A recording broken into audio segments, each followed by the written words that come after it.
Cette vidéo va porter sur les équations qu'un élève de terminale scientifique est censé résoudre dans C, à savoir l'ensemble des nombres complexes. Alors, ces équations qu'il va falloir résoudre sont de 4 types. La première des équations, une équation de premier degré dont l'inconnu est z. Deuxième équation, un peu du même type, mais cette fois-ci l'inconnu est z bar, à savoir le conjugué de z, et je tenais à vous rappeler que la résoudre consiste à déterminer la valeur de z. La troisième des équations, ce sont les équations du second degré à coefficient réel. Et la dernière, ce sont les équations du premier degré qui comportent à la fois z et son conjugué z bar. Dans ce tuto, nous allons amener la résolution jusqu'au bout, c'est-à-dire faire en sorte que les solutions s'écrivent sous forme algébrique. Alors, on va dans un premier temps voir les équations complexes dont du premier degré à inconnu z.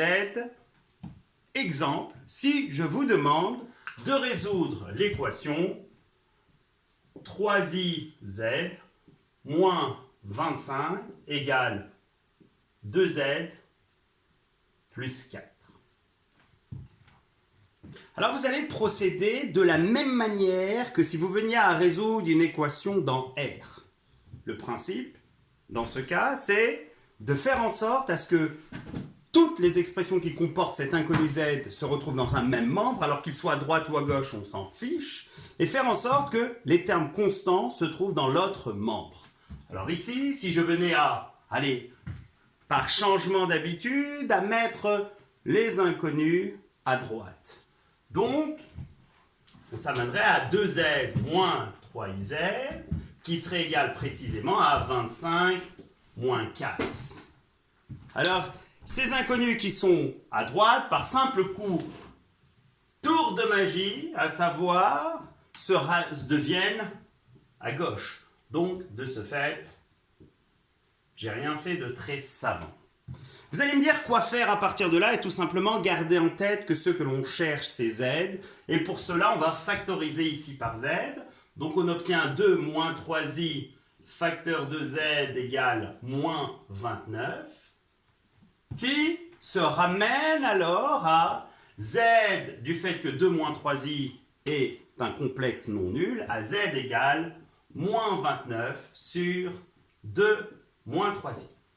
Alors là, j'ai bien résolu dans C l'équation du départ, mais je n'ai pas répondu à la question qui demandait à ce que la solution, ou l'éventuelle solution, ou les solutions s'écrivent sous forme algébrique. Alors que faut-il que je fasse ici pour que ma solution soit sous forme algébrique? Il va falloir que je fasse disparaître du dénominateur ce i. Alors pour faire disparaître le i du dénominateur, il y a une règle qui est infaillible et qui marche à tous les coups, celle qui consiste à multiplier numérateur et dénominateur par ce qu'on désigne comme étant l'expression conjuguée du dénominateur. Le dénominateur étant égal à 2 moins 3i, son expression conjuguée est égale à 2 plus 3i.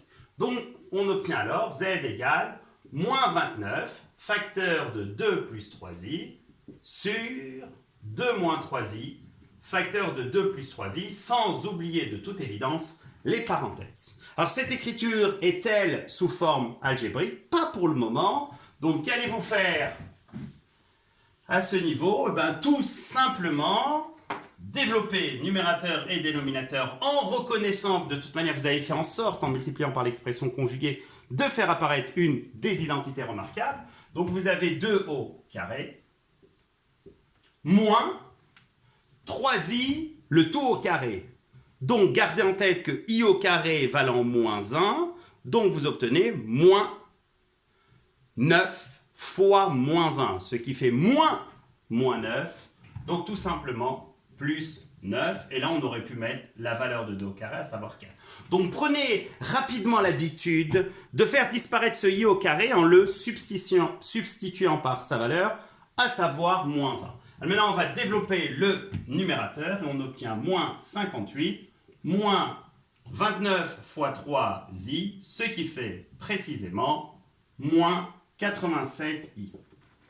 Alors, cette écriture, pour la rendre sous forme algébrique, il suffit juste de savoir que 4 plus 9 donne 13. Cette écriture n'est pas encore sous forme algébrique. La forme algébrique étant l'écriture de la forme a plus ib, où de toute évidence, a et b sont des réels. Donc qu'est-ce qu'il suffit de faire ici?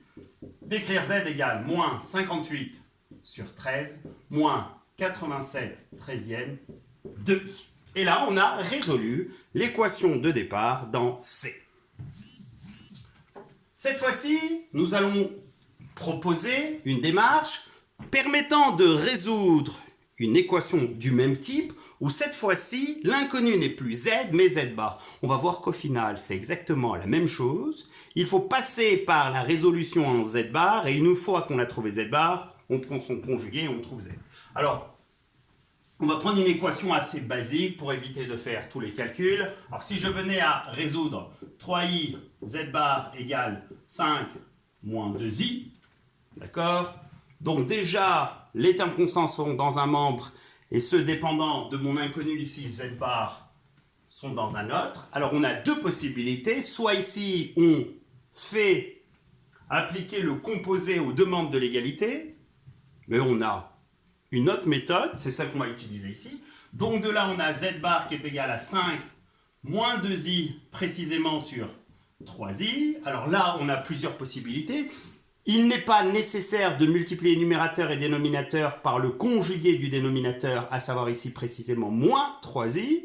Il suffit de multiplier numérateur et dénominateur par i ou par moins i. Donc z bar serait égal à 5 moins 2i facteur de i, tout simplement sur 3i fois i. Et de là, on obtient z bar égale à 5i moins 2i carré, ce qui donne précisément 2, sur 3i carré, ce qui donne moins 3. Alors, cette écriture n'est pas sous forme algébrique. Pour la rendre sous forme algébrique, on écrit que z bar égale moins 2 sur moins 3, ce qui fait moins 2 tiers, puis moins 5 tiers de i. Ai-je alors résolu mon équation dont l'inconnu n'était pas, je vous rappelle, z bar mais z? Il suffit de là d'utiliser le fait que le conjugué du conjugué d'un nombre est le nombre du départ. Donc, en gros, que z barbare n'est pas si barbare que ça parce qu'il se ramène à z. Et dans ce cas, z égale le conjugué de moins 2 tiers moins 5 tiers de i, ce qui fait moins 2 tiers plus 5 tiers de i. N'oubliez pas, soit d'encadrer le résultat, soit d'écrire que la solution est, et vous la donnez. Et on a bien exprimé la solution sous forme algébrique. Alors il nous reste cette fois-ci les autres équations. On va commencer. Donc troisième cas de figure, l'équation à coefficient réel du second degré. C'est-à-dire précisément